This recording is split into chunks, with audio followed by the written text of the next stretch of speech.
Friends, ભાવનાની રસોઈમાં તમારું સ્વાગત છે। આજે હું તમારી સાથે સેવ ટામેટાના શાકની રેસીપી શેર કરીશ, જે આપણે કંઈક અલગ રીતે બનાવીશું। જરૂરી બધો સામાન લઈ લીધેલો છે આપણે, તો ચાલો રેસીપીની શરૂઆત કરી લઈએ। આપણે એક પેન લઈ લીધું છે, હવે એમાં તેલ ઉમેરી દઈએ।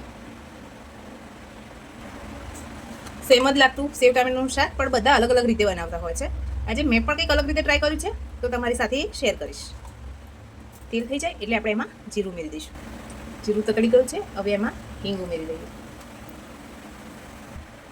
હવે આપણે એમાં 2 થી 3 કળી લસણની કટ કરીને રાખેલી છે એ ઉમેરી દઈશું।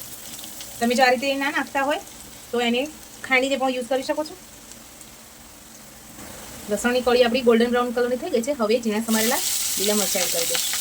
હવે આપણે એમાં ઝીણા સમારેલા કાંદા ઉમેરીશું। ડુંગળી આપણી થોડી ટ્રાન્સપરન્ટ થઈ જાય એટલે એમાં ટામેટાં ઉમેરી દઈએ।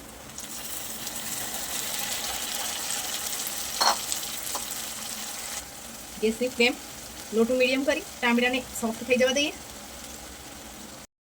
ટામેટા આપણા સરસ સોફ્ટ થઈ ગયા છે। હવે આપણે જે રેગ્યુલર મસાલા હોય એ ઉમેરી દઈએ। સ્વાદ પ્રમાણે મીઠું, 2 ટેબલસ્પૂન જેટલું ધાણા જીરું પાવડર, 1 થી 2 ચમચી જેટલું લાલ મરચું પાવડર ઉમેરીશું। તમે તમારા ટેસ્ટ પ્રમાણે જેટલું તીખું ખાતા હોય એ પ્રમાણે ઉમેરી શકાય। હવે બધું સરસ મિક્સ કરી હવે થોડો ગરમ મસાલો ઉમેરી દઈશું। હવે આપણે આમાં અડધી વાટકી જેટલું દહીં ઉમેરી દઈશું। દહીં ઉમેર્યા પછી સતત હલાવતા રહીશું, જેથી દહીં આપણું ફાટે નહીં। આનાથી આપણા શાકનો એકદમ ક્રીમી ટેસ્ટ આવશે।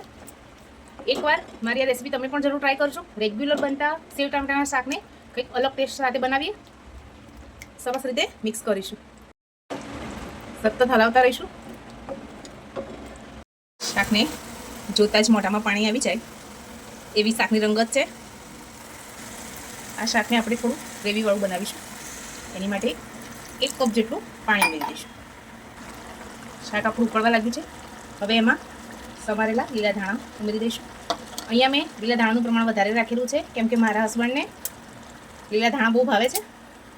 અને ખાસ કરીને ટામેટાના શાકમાં તમે જે રીતે ઘરમાં ખાતા હોય એ રીતે વધારે કે ઓછા ઉમેરો। હવે આપણે લાસ્ટ સ્ટેજમાં શાકમાં ઝીણી સેવ ઉમેરી દઈશું। તમે આની જગ્યાએ રતલામી સેવ કે તીખા જાડા ગાંઠિયા આવે છે એ પણ ઉમેરી શકો છો। ગેસની ફ્લેમ હવે ઓફ કરી અને સર્વિંગ બાઉલમાં સર્વ કરી લઈએ। ફ્રેન્ડ્સ, આપણું સેવ ટામેટાનું શાક બનીને તૈયાર છે। રોટલી, રોટલા કે ભાખરી સાથે સર્વ કરો। તમને મારી આ રેસીપી કેવી લાગી કમેન્ટમાં જરૂર જણાવો। લાઇક, શેર અને સબસ્ક્રાઈબ કરવાનું તો ભૂલતા જ નહીં। Thank you.